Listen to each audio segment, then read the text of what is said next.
Okay, I will make a slow but prompt start. Um, Hi all, welcome and thank you for attending the webinar today. I'm Dr. Jenna Condie. I'm a senior lecturer in digital society at Western Sydney University, and today with my colleague Dr. Ayres, we'll introduce our research report on tenant participation and engagement in a digitalising society, where we've explored how social media is being used in the social housing sector. Um, I will start by acknowledging the traditional owners of the land. I am currently in Darug and Gundungurra lands. Western Sydney University acknowledges the peoples of the Darug, Tharawal, Eora and Wiradjuri nations, and also acknowledges how the teaching, learning and research and engagement activities undertaken across all of our campuses continues the teaching, learning and research that has occurred here for tens of thousands of years. I acknowledge elders past, present and emerging, and especially acknowledge Aboriginal and Torres Strait Islander people who are joining this meeting today. Here's our plan for the session. So Liz and I will start with an overview of the report, what we did and why, its key findings and some implications for practice. And we'll also talk about some next steps and future research directions. Then we have some reflections on the research. So firstly, from Sarah Barclay, who's Manager of Business Transformation Projects at Bridge Housing.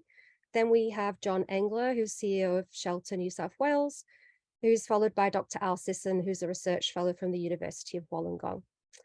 Then we'll conclude with a Q&A, which will be facilitated by Associate Professor Emma Power. And in the interest of managing our time, because we've just got the hour, we'll hold on answering questions until that Q&A, so we'll get through the speakers and then we'll open up for a discussion. But please feel free to use the chat function as we go. That's a really good way to participate. We're talking about participation today, but make comments, share your perspectives, suggest ideas, and say hello to people you know, ask questions as we move through the hour. You might have seen in the top corner there that the session is being recorded, and this is because we didn't want to miss an opportunity to create a digital record, and there's quite a few people that couldn't make it to the session and requested an option to be able to watch this back later. But I also realized that recording can sometimes stop people from participating. So I do have reasonably good editing skills, so please still contribute. And just let me know at the end or via email if you would like me to make you anonymous and remove your identity from that recording. Look, it's really great. There's a range of people from different organisations and groups here today. We've got housing practitioners, policymakers, academics, people from tenant groups, peak bodies. We've got students too. It's awesome to get this breadth of interest, and for me it represents an opportunity to bring different people together, share knowledge and ideas about how housing is being discussed and decided upon within digital and social media spaces, and for us to think about really what we might be doing in these spaces to create a more just housing system. So I'm really curious to know what brings you to the webinar and what you might like to get out of it too. So please feel free to share that if you would like to do so in the comments section. Okay, so we are bang on time. It's 12:05, so we're ready to do our report overview now. Okay, I'm just going to say as well, I'm not going to look at the chat because I can't multitask. So I'm just going to stay focused on talking and catch up on the chats later. Okay, so I figured it would be more useful and more engaging to start with a story rather than overview the literature, and just sort of talk about where the research came from. So over a decade ago now, in 2011, I was working for a UK housing studies research unit, and I was also doing social media community work as on the side, and the two forms of work came together on a small consultancy project with Ashton Pioneer Homes. And Ashton Pioneer Homes are a community housing provider in the Greater Manchester region. Peter Marland, who's now the CEO, asked me to help Ashton Pioneer Homes, APH for short, to get started with social media for community engagement and resident involvement. And so in preparing for this talk, I opened up my social media workshop pack from 2011. And what struck me the most was that the questions we had then are not so dissimilar to the questions that we are asking about social media now over a decade later. And there's also, not that much research in this space either. The questions that they were asking then were around, if we set up social media, who's going to look after it and who's going to generate that content? Who will like the content and engage with it? What will the accounts be used for? What will they actually do? What are the goals of using these platforms? When will staff post and respond to followers? Does social media need to be checked 24/7? That was a big concern, I remember that. And where are tenants online and which platforms should the organisation use? And why? Like, why are we even doing this? And why would they want to like the page or the account or engage with their social landlord online? The screenshot there is from the APH website. It's recent. I went to their website to find out what they were up to now. And their website's under maintenance and they're redirecting visitors to their Facebook and Twitter. So I was like, that's great. They're using Facebook and Twitter in quite similar ways to what we've been finding in our research and our report that we've put together. So in over a decade, while some things have changed, many issues remain the same. We're still dealing with the same platforms. We were talking about Facebook and Twitter then, and we're talking about them and a couple more now. We were still asking the same questions about tenant participation as well. Ashton Pioneer Homes has centred resident involvement there on their landing page.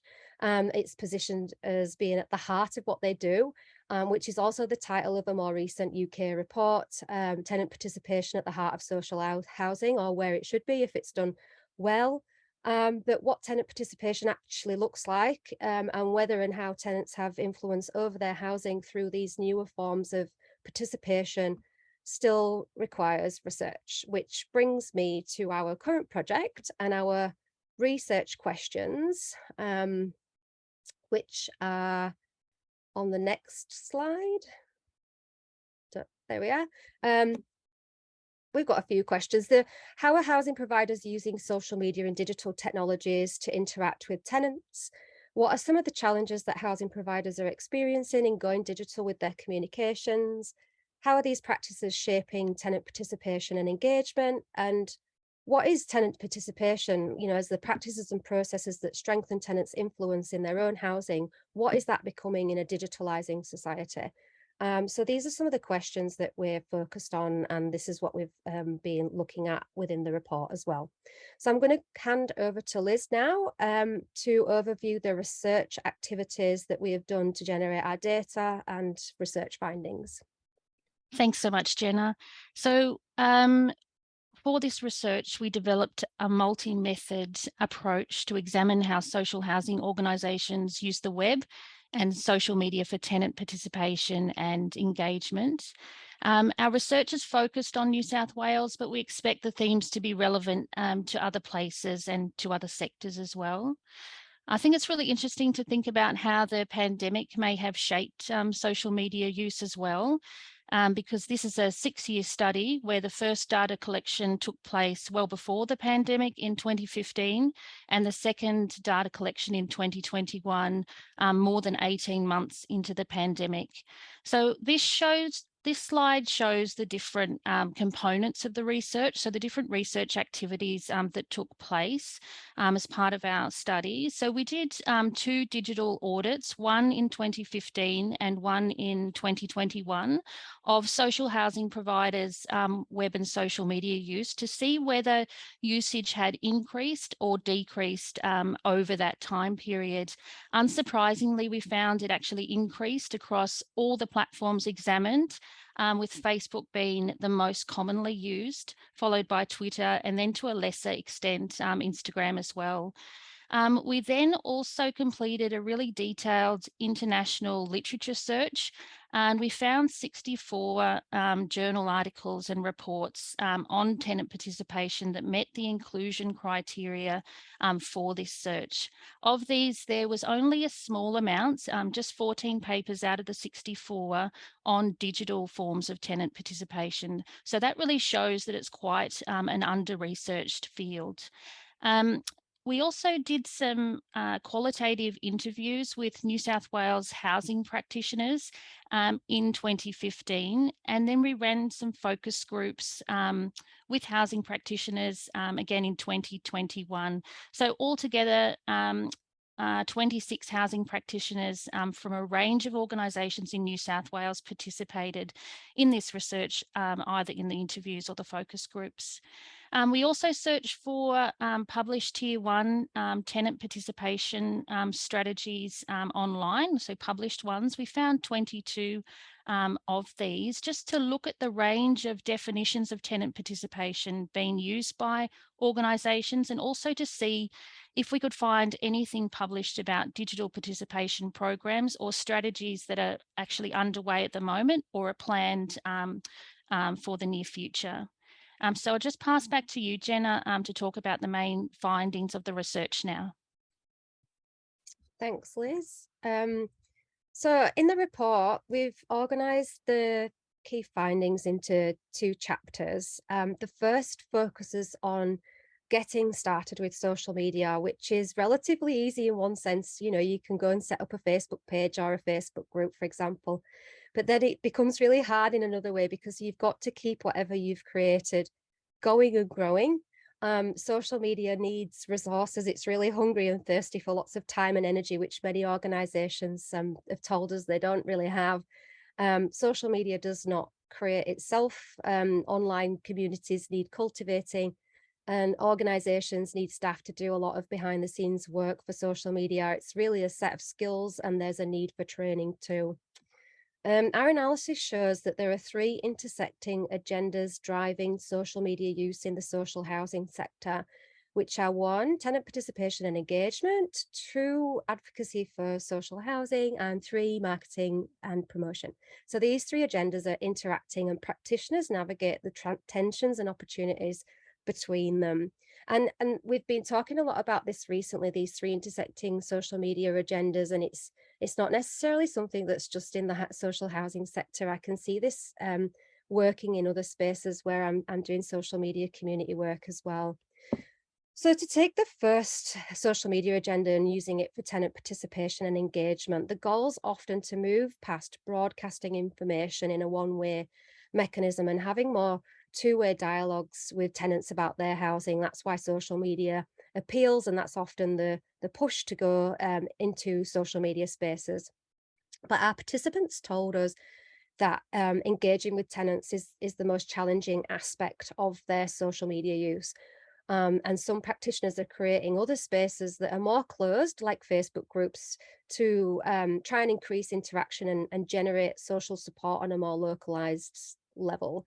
And I think that, you know, it's worth mentioning that the other 2 agendas of advocacy and marketing seem more easily met within the social media landscape currently on offer. It's, you know, really important that to note that the design of the platforms are affording different possibilities for these 3 agendas. There's an ecosystem of social media platforms, and none are exactly fit for purpose. And it seems more readily to be using social media in sort of a marketing or an advocacy perspective.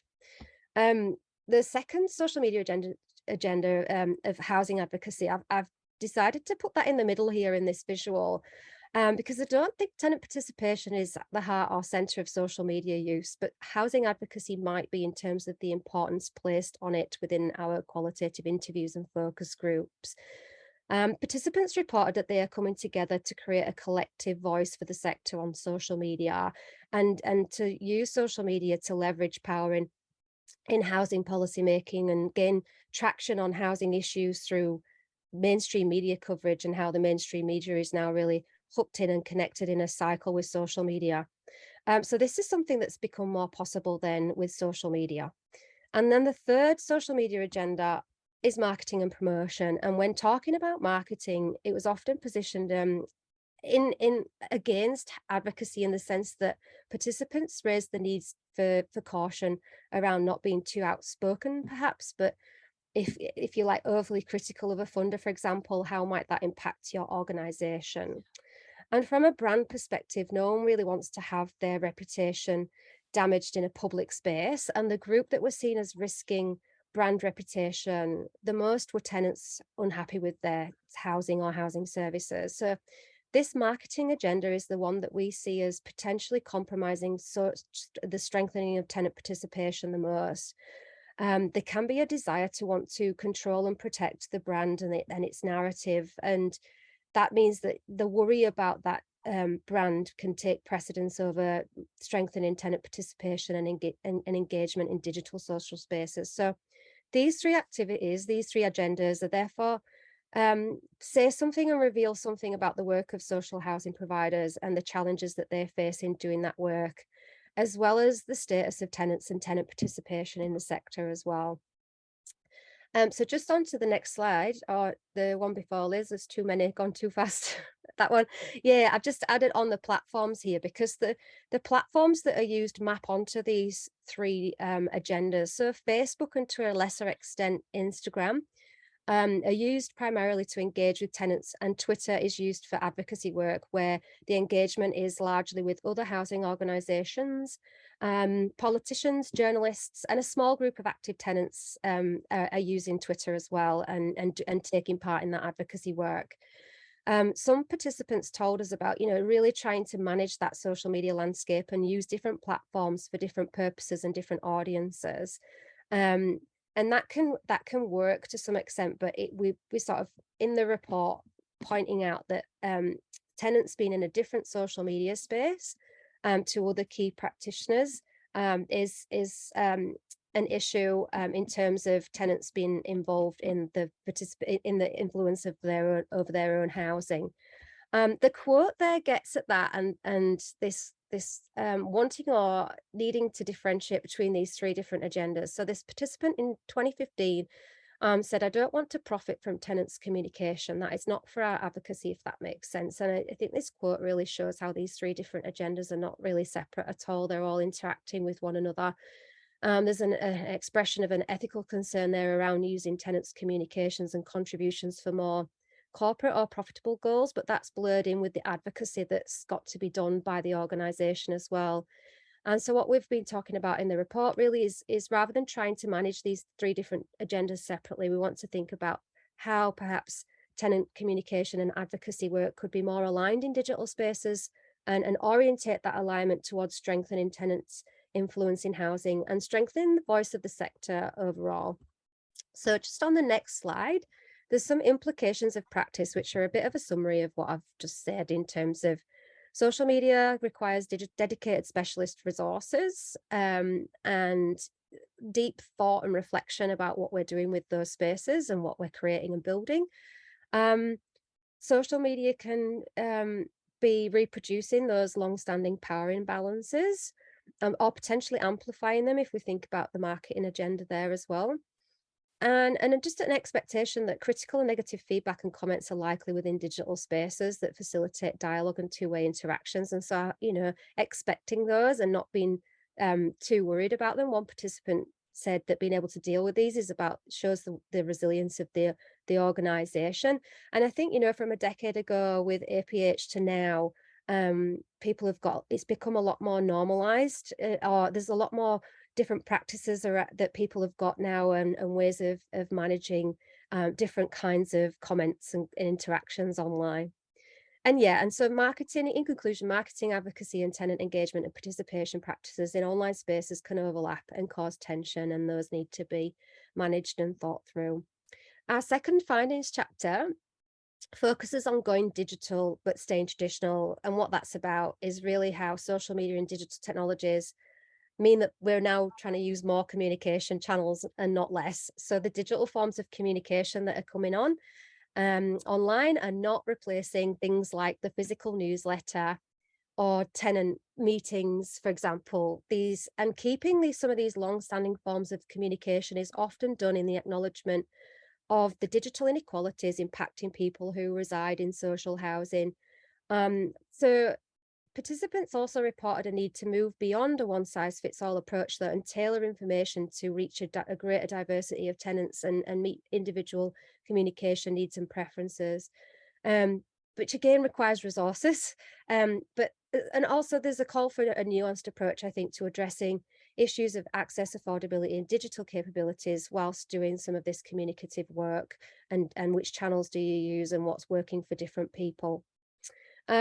Research shows that tenants in public and community housing are more likely to be mobile only users.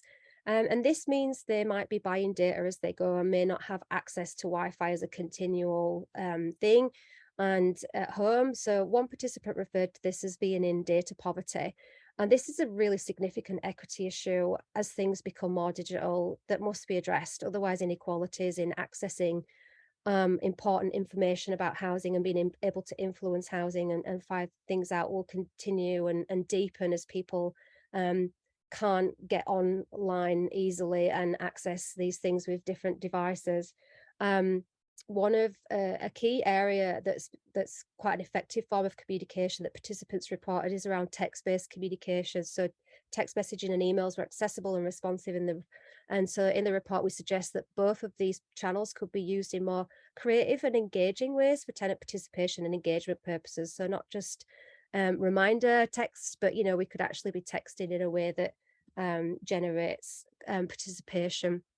The pandemic has really shown some of the vulnerabilities in all of our systems, including housing and technologies.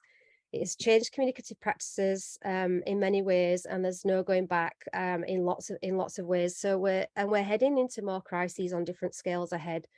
And many organisations were quick to adapt to digital forms of communication with their tenants, but others struggled to gain digital traction. And it's a really key opportunity to be sharing some of those pandemic reflections around communication, because the pandemic really revealed that caring role that organisations hold in times of crisis. We think care is a great value to underpin social media. It relates back to this idea of getting back to basics in terms of community building and organisations. This is something our participants told us about wanting to do. It's just about having a cup of tea with someone and doing that kind of caring work that can make a difference to people's lives. So really thinking about strengthening the social connections and interactions that many people are wanting and needing in their lives, with in-person and digital layers on top of that.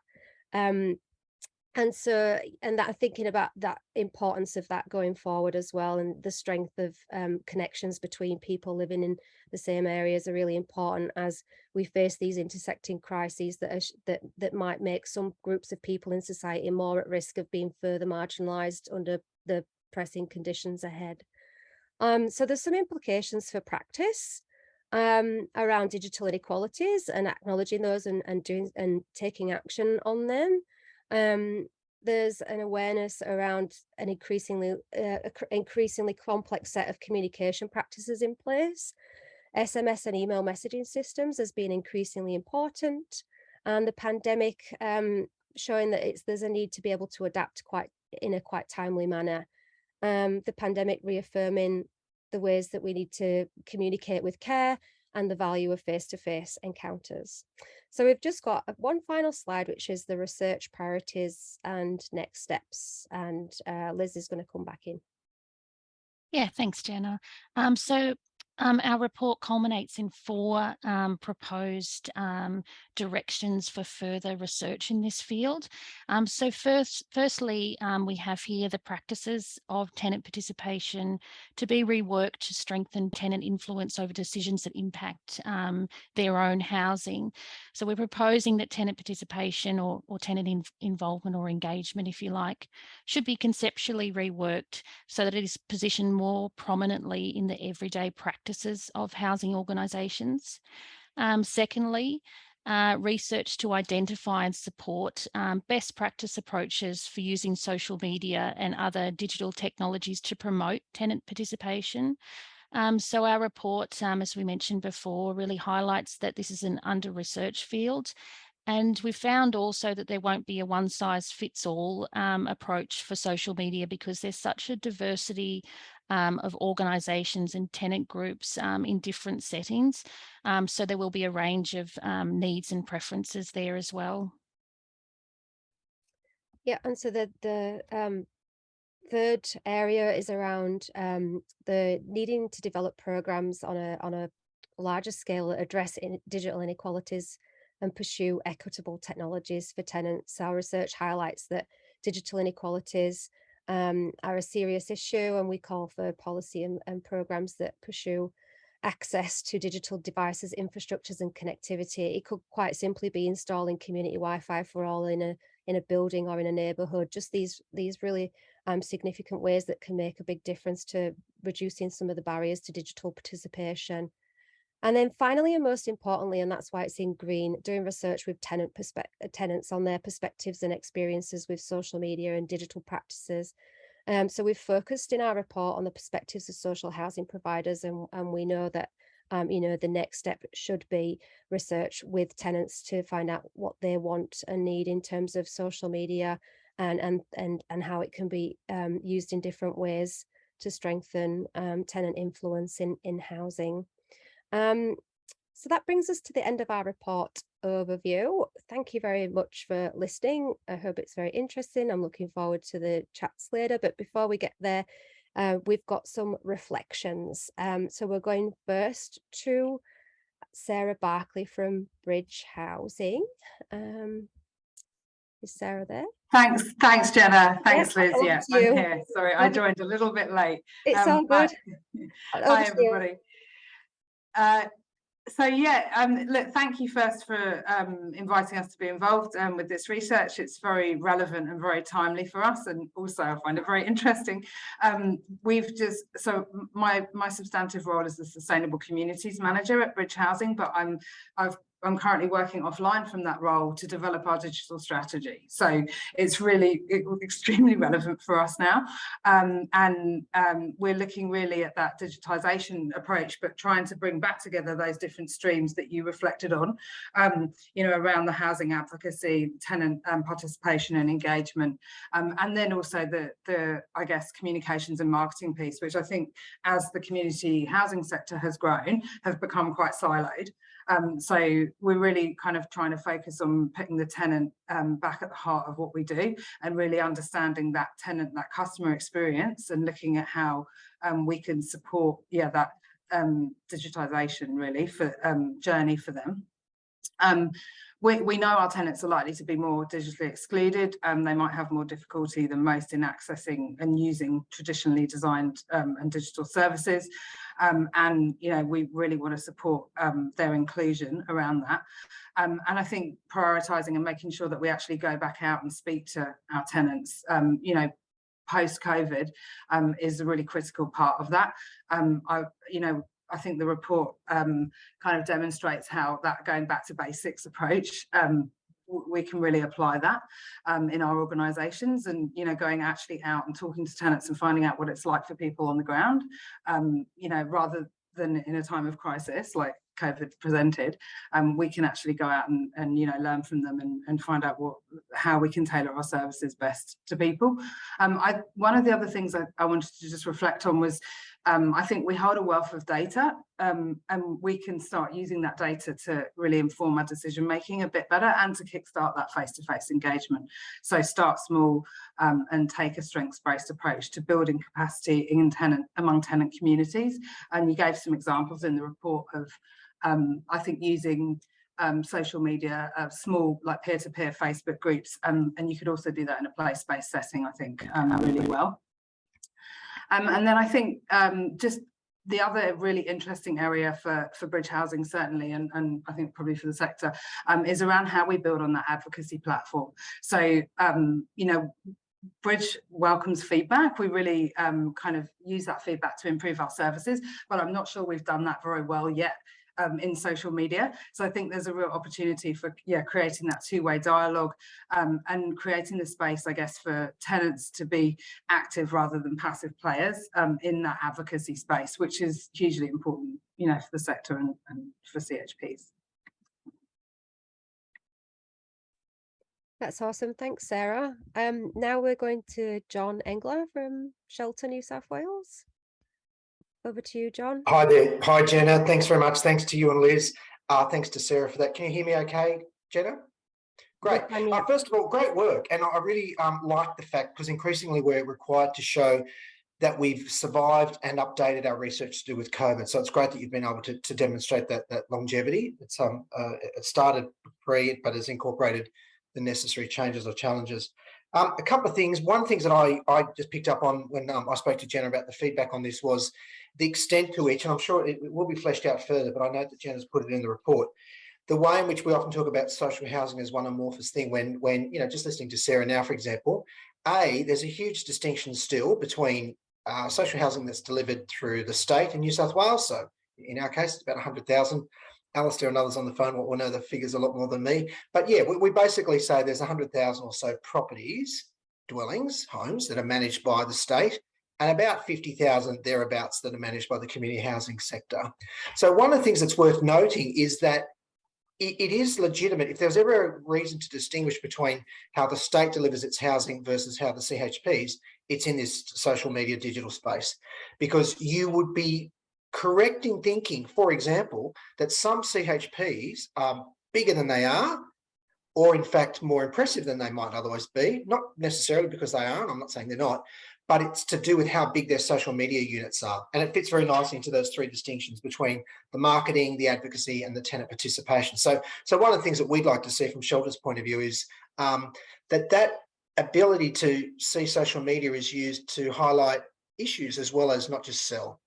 Because I would honestly say that, again, watching this space, the state doesn't get to play fairly. So we don't get to really compare how the 100,000 people who experience social housing through the state versus the 50,000 people who, through a number of organisations, like lots of them, with very well-resourced media units, you could almost be forgiven for thinking they're the same. Their experiences might be very similar, but the reporting on it, the sales of it, and the stories and all that are very different. And rightly so. There's an opportunity there. But I'd like to see it used to also highlight areas of improvement. So maintenance is one of the ones, for example, where if we're able to see how and can be used competitively, how you're picking against other organisations, responsiveness times for maintenance. One of the other things that I'd like to see, and I think Alan Morris is on the call, he's always a huge fan of this and has work that's involved intrinsically, is about waiting lists. We often hear so much about what's happening already for people who are housed. I always just wonder, as a question, as I was reviewing this information, what could this be? What could this social media and the digital awareness help us do around waiting lists? Who's waiting, where, how long? And so organisations that can say how well they're doing things now also need to be measured against, well, what would they do? What's their waiting list look like, respectively? A couple of other observations. One is that I'm always interested that people's experience can contrast very differently depending on who you're talking about. So youth versus people who are already digitally aware versus older people from diverse cultural and linguistic backgrounds. And then I think ultimately, regionally, I think there's a really big piece there about, we know with our own work, we've seen COVID and the requirement, like we were dragged kicking and screaming to be a lot more digitally literate. It's provided a great opportunity for us as an organisation that, we're called Shelter New South Wales. We were a long way short of being an effective New South Wales-wide body. COVID and the requirement around digital awareness for our members has allowed us to be much better in that space. So I'm always interested to see the extent to which we've really measured that. Are people's experiences better, worse, or the same in a regional context?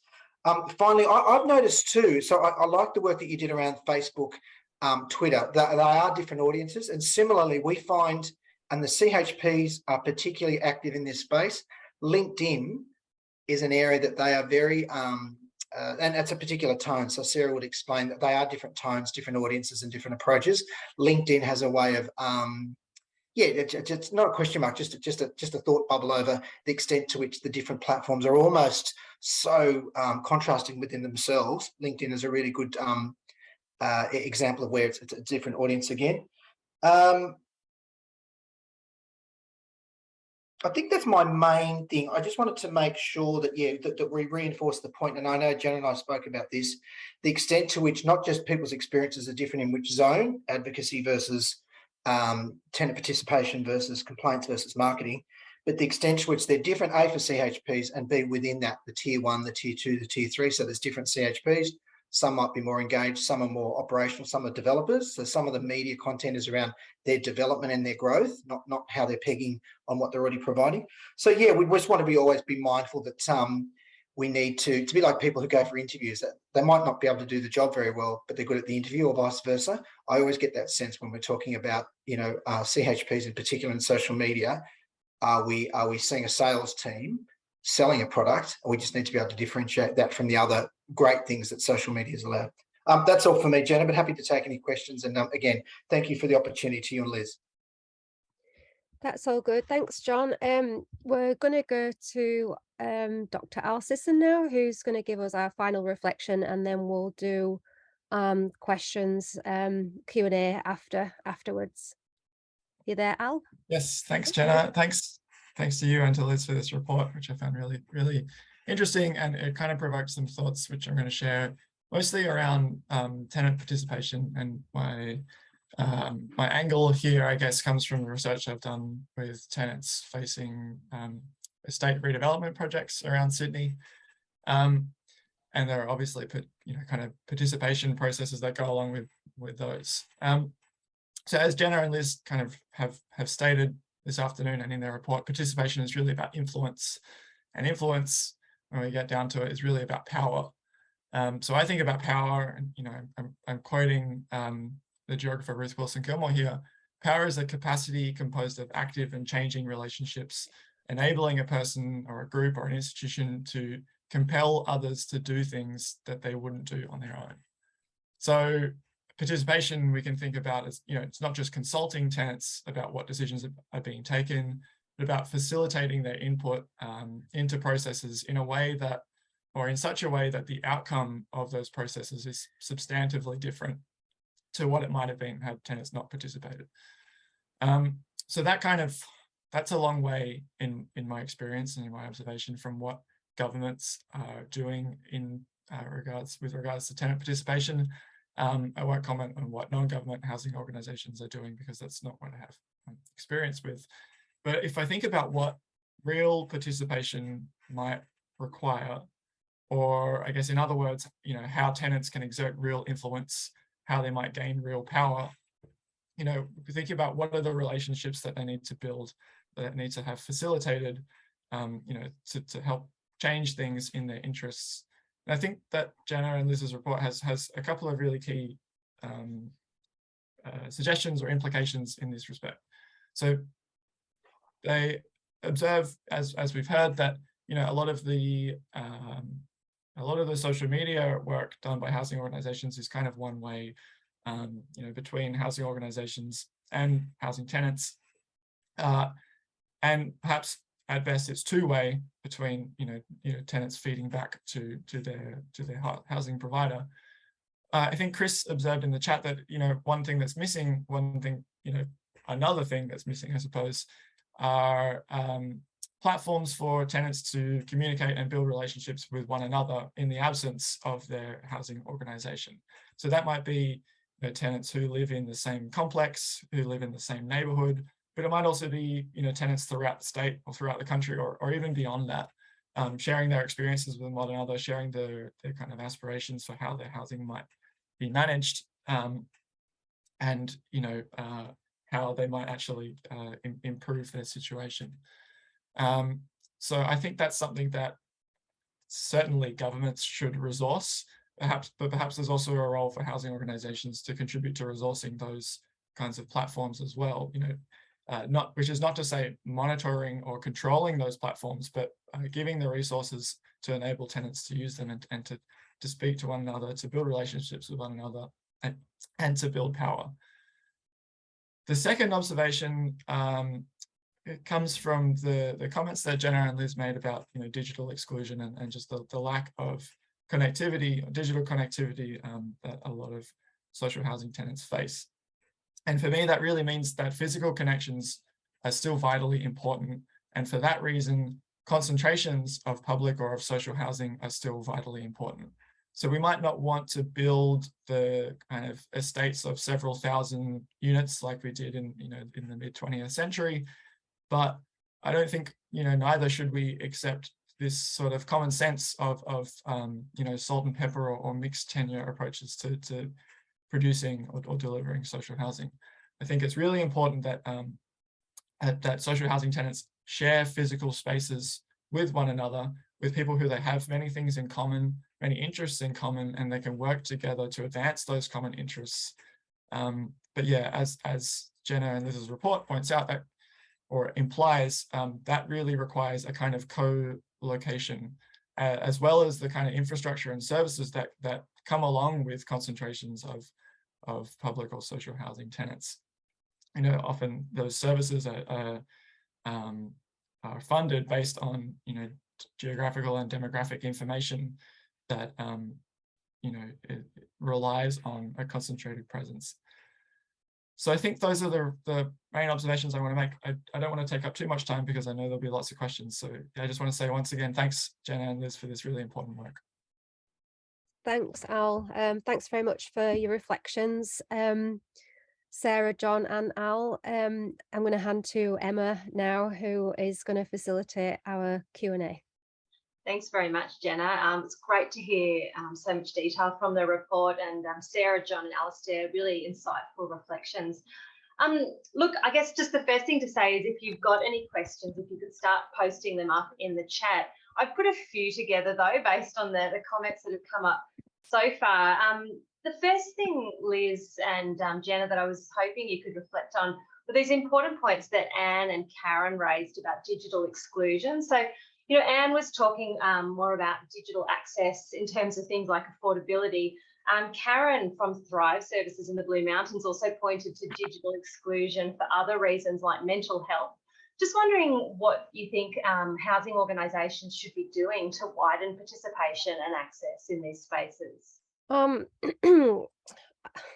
think firstly it's knowing about that and knowing what that actually looks like. I saw a comment from Dennis about some of the challenges of actually, you know, not necessarily, the barrier isn't necessarily getting a mobile phone, it's accessing the plans and keeping it going, and sort of knowing more about what access people have got is really important, I think, as a first step. And then the next step is just around there's these different communication needs and preferences, and I think the way that different communication channels, primarily often through the mobile phone, were talked a lot about in relation to what happened during the pandemic, as a way to reach people, because the physical ability to reach people was taken away. So there's a lot to be learned there as well in terms of how people adapted and what people did to communicate in those spaces, and there's some examples of that in the report as well. I think thinking about people with complex needs and severe mental health, you know, mobile phones can be a good connector, and they can also, you know, not be great for some people. So it's really looking at different individual people, I think, and getting the support services around it and seeing where the technology what that technology enables to support the person. So I think that's really key. And I think sometimes maybe, you know, technology or digital aspects can be left out of assessments or plans for supporting somebody, and it's actually really important, and it needs to be included and addressed, and that includes social media as well, because, you know, social media is a social lifeline for a lot of people, so there's scope there. Sarah, yeah. Well, no, I think that's a great answer, Jenna. I guess I was going to throw to Sarah, who, you know, might have been doing some really practical thinking and work in this space. Really interested to hear about thoughts that you've been having about how inclusion might be widened around these sorts of questions. Yeah, it was just really interesting. I was just scribbling down about how we assess somebody's, you know, we do take measures, I guess, of well-being, but also flag where people might need support when they come into our housing. But we certainly don't ask around what that looks like digitally. So I think it's really, really interesting area that we could kind of focus on a bit more. So my work in our community development or community engagement space, particularly during COVID, was really, quite a lot of hand-holding for tenants around getting them online from people who'd not been anywhere near the internet before, right through to we had some tenants who were running classes through Zoom for other tenants. So it was a real spectrum, and I think now we're getting back to face-to-face. It does go back to, in some respects, like building that trust and going to that face-to-face, having those face-to-face connections to create the opportunity for people to learn or to build the capacity to go online. A lot of tenants have told us that they don't want to go online. They don't think it's a safe space for them, either for mental health reasons or also just generally in terms of cybersecurity. I think that's a big issue too. So there are a lot of, I think one of the, we can learn a lot from we can share information, I guess, with our colleagues in the community housing sector too. There are lots of grants out there that are relatively straightforward that we can get to support people to learn about how to be safe online and things like that. And I think there's a bit more information sharing that we could do as a sector around that to support and build capacity. Yeah, thanks, Sarah. Dennis, you raised a really important point about, from your experience with hands-off Glebe, about tenants feeling intimidated and fearful of engagement potentially. There's also questions of tenants being stigmatised potentially in social media. We're really interested to hear some reflections around that, Jenna and Liz. Yeah, this is something that I've actually talked a lot to Al about. So working with tenants in Waterloo in the public housing activism there for a good few years around the proposed state redevelopment of the area, and we did work. And I remember doing a social media workshop, and we were like, let's make social media and get the word out there about what's happening here. And the workshop very much became about helping people with passwords, so that cybersecurity point, and using touch screens and things like that. And we ended up creating like a physical flyer, which was, these things are not disconnected in terms of the digital and the print and in-person life. It's not two separate worlds. It's interconnected. But yeah, and then just really thinking about what's at stake for a tenant to speak up about something to do with their housing online. And in Waterloo, a couple of people told us that, that what's at stake is their home.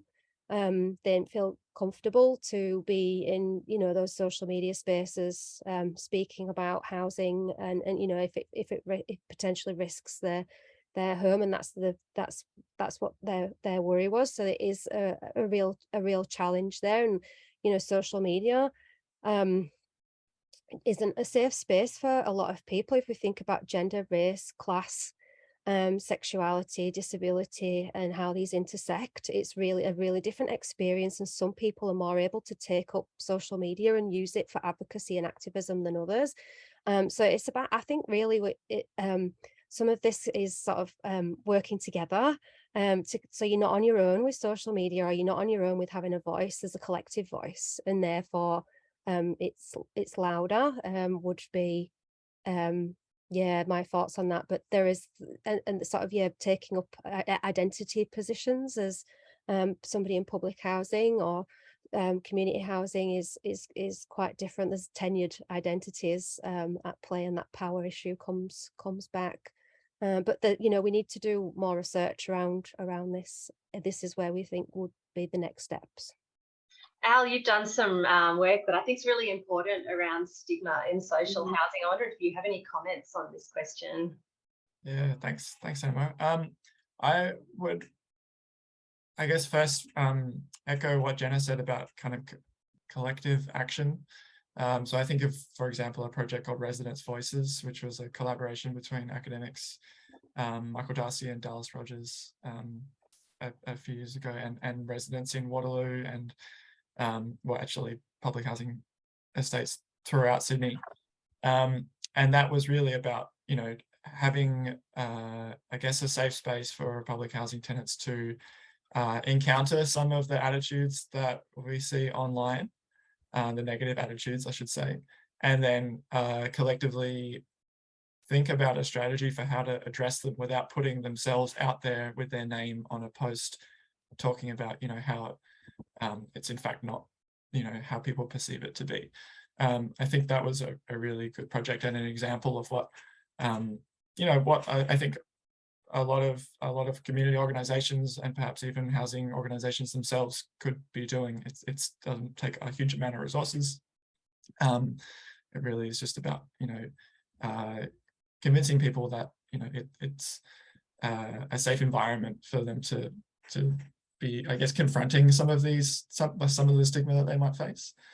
But I guess there are, I've met so many public housing tenants who kind of, for a lot of them, it's sort of just water off a duck's back as well, and they're happy to go out and confront people online and get into battles in the comment sections on Facebook posts about,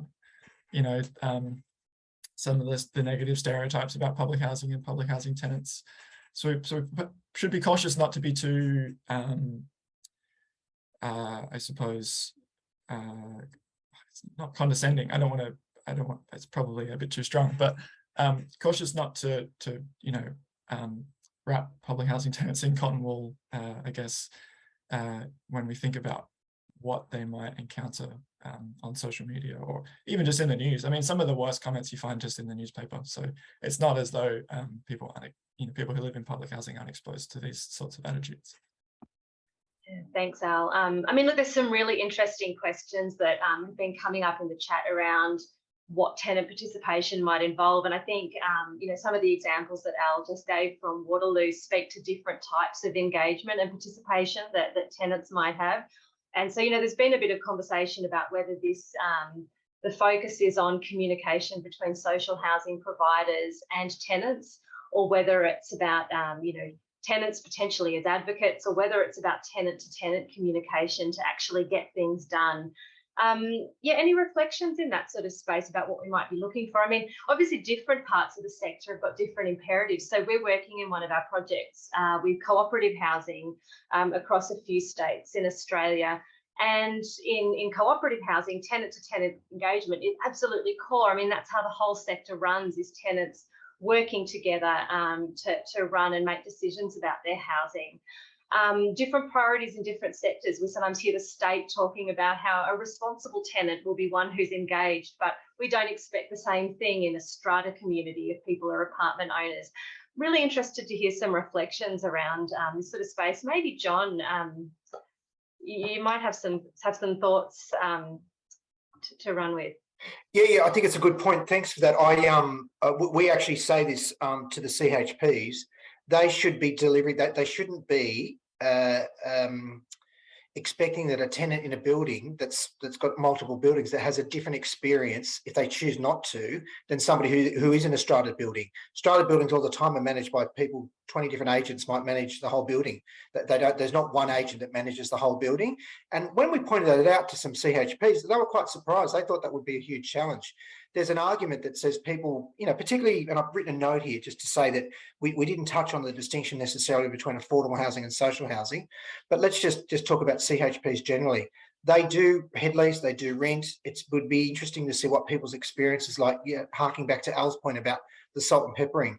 How do we use the fact that some people don't live in a building that's dedicated or controlled by one CHP or government, and how do those experiences compare for people, particularly if they're head leased? And then fleshing that out further, it was one of the things that I picked up on from the response during the COVID crisis.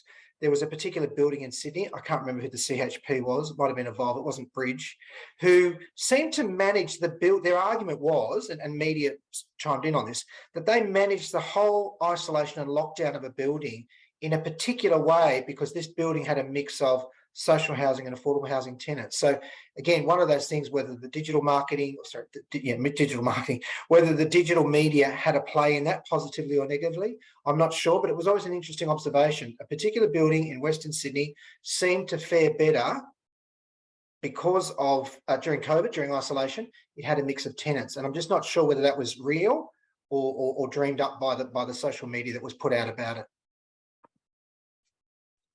Any other commentary, Sarah, Al, Jenna, Liz, around participation, tenant-to-tenant engagement versus tenants and social housing providers? Yeah, so we've got heaps more findings that didn't get into the final report that we could talk more on, but we were, really thinking about how to support and sustain more tenant-led forms of social media and what that might look like. And I think I've just seen a comment there about, sometimes Facebook groups are just not cut out for there. And there are people and there is scope to be building new platforms for, specifically for places maybe, or around neighborhoods and things like that, that are not these corporate platforms that are built in the Silicon Valley for particular motives and reasons. I run quite a few Facebook groups, and it drives me around the bend in terms of the algorithms. If you're not active all the time, it doesn't show your content to people, and people can miss things. So they're not the best platforms. So I think, as a reflection, like what we're trying, the communication tools that we've got are not necessarily built for what we want to do, or what is possible in this space to address and create just housing. So I think maybe looking at creating new things might be good. It's really hard to build technology, but it's not impossible. So yeah, it's just really thinking about that. It doesn't necessarily have to be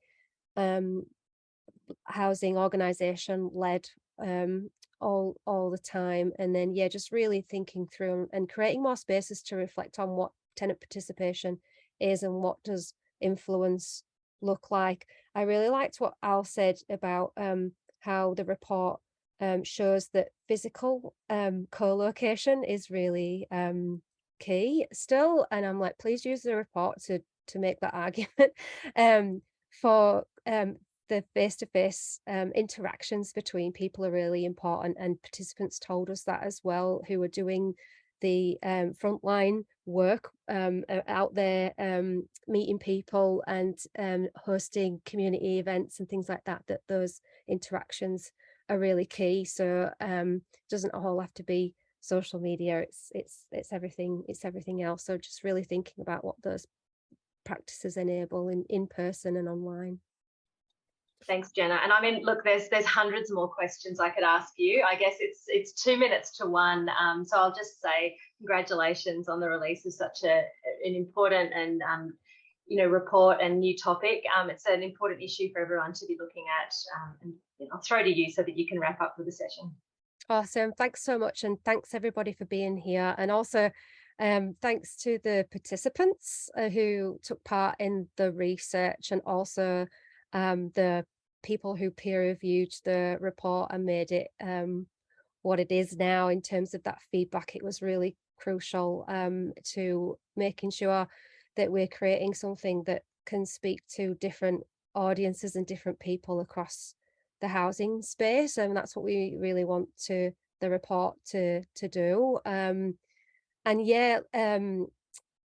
forgot what I was going to say, but obviously I'm recording, so let me know if you don't want to feature in an online recording. I'll do a follow-up email and send the link so you can share it with colleagues who and friends and residents who can't be here. I think, have I missed anything, Liz? I'm not sure.